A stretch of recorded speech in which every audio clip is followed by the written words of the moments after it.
اِنَّا أَنزَلْنَا إِلَيْكَ الْكِتَابَ بِالْحَقِّ لِتَحْكُمَ بَيْنَ النَّاسِ بِمَا أَرَاكَ اللَّهُ، اے نبی ہم نے آپ پر کتاب نازل کی ہے حق کے ساتھ تاکہ آپ لوگوں کے مابین فیصلہ کریں انصاف کے ساتھ، اور جو اللہ نے آپ کو دکھایا ہے، یعنی ایک تو کتاب دی ہے، قانون دیا ہے، ایک آپ کو بصیرت دی ہے۔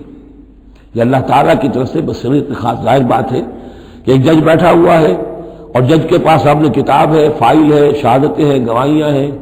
اب ایک اس کی اپنی ایک چھٹی حص بھی ہوتی ہے، اس کی اپنی جو ہے ایک ججمنٹ بھی ہوتی ہے جس کو کہ وہ مروع کار لاتا ہے۔ تو اس کو اللہ کہتا ہے جیسا کہ ہم آپ کو دکھاتے ہیں اس کے مطابق فیصلہ کریں۔ وَلَا تَكُن لِلْخَائِنِينَ خَصِيمًا، اور خیانت کرنے والوں کی طرف سے آپ نہ جھگڑیں، یعنی ان کی طرف سے وکالت نہ فرمائیں کہ آپ کوئی اگر مسلمان ہے، کہنے کو مسلمان ہے خائن، تو اب اس کی طرفداری جو ہے آپ کو نہیں کرنی ہے۔ اس کا اصل میں ایک واقعہ ہو گیا تھا کہ ایک منافق مسلمان، اس نے کسی مسلمان کے گھر میں چوری کی، نقب لگائی، وہاں سے ایک آٹے کا تھیلا لے لیا، کچھ اسلحہ لے لیا۔ وہ اپنے گھر تک آیا تو وہ آٹے کی تھیلے کے اندر کہیں سوراخ تھا تو وہ آٹا گرتا گیا، تھوڑا تھوڑا وہ سارا راستہ جو ہے پتہ چل گیا کہ اس کے گھر تک سوراخ پہنچ گیا۔ پھر اسے کچھ خیال آیا کہ ممکن ہے مجھ پر شک ہو جائے، اسے پتہ نہیں تھا کہ یہ آٹا بھی میرا لاش فاش کر رہا ہے۔ اس نے یہ کیا، اسی وقت جا کر ایک یہودی کے ہاں امانت رکھوا دیا، یہ سامان میری امانت ہے تمہارے پاس، لیکن وہاں بھی وہ نشان جو ہے آٹے کا وہاں بھی پہنچ گیا۔ اب اگلے روز جب تلاش ہوئی اور وہ آٹا جو گرا ہوا تھا راستے میں، اس کو دیکھ کر کھوج لگاتے ہوئے لوگ پہلے اس کے مکان پر پہنچے، اس نے صاف انکار کر دیا، تلاشی لے لی، چیز نکلی نہیں۔ اب انہوں نے دیکھا تو وہ آگے جا رہے ہیں نشان، وہ وہاں پہنچ گئے، یہودی کے یہاں برآمد ہو گیا۔ یہودی نے کہا ٹھیک ہے، یہ مال ہے، یہ رات رکھے یہاں پر حفاظت کے لیے رکھ گیا تھا۔ اب یہاں پہ جھگڑا ہو گیا کہ اس کے جو قوم کے لوگ تھے، اس کے گھرانے کے لوگ، اس منافق مسلمان کے، ان کا نہیں یہ جھوٹ بولتا ہے، یہ یہودی چور ہے۔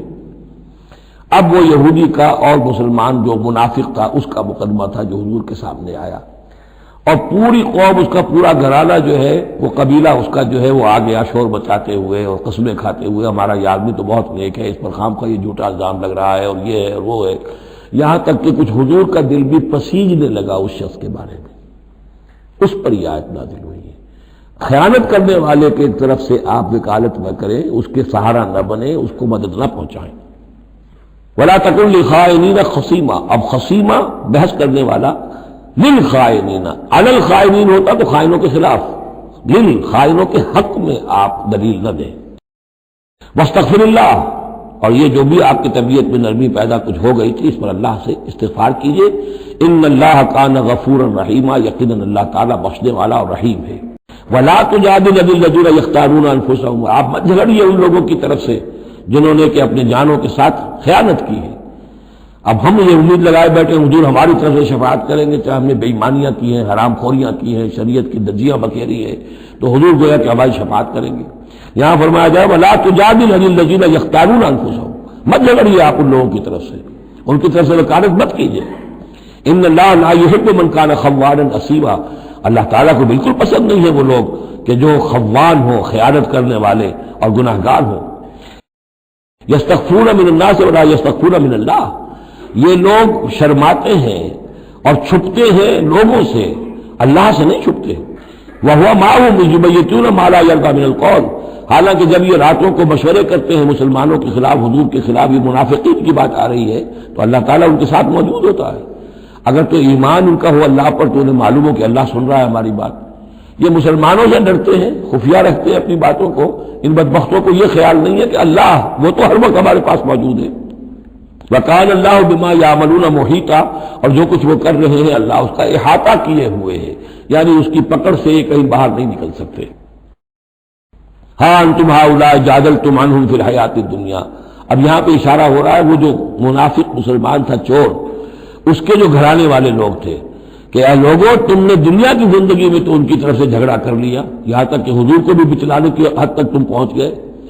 وَمَنْ يُجَادِلُ اللَّهَ عَنْهُ يَوْمَ الْقِيَامَةِ، قیامت کے دن کون مجادلہ کرے گا اللہ سے؟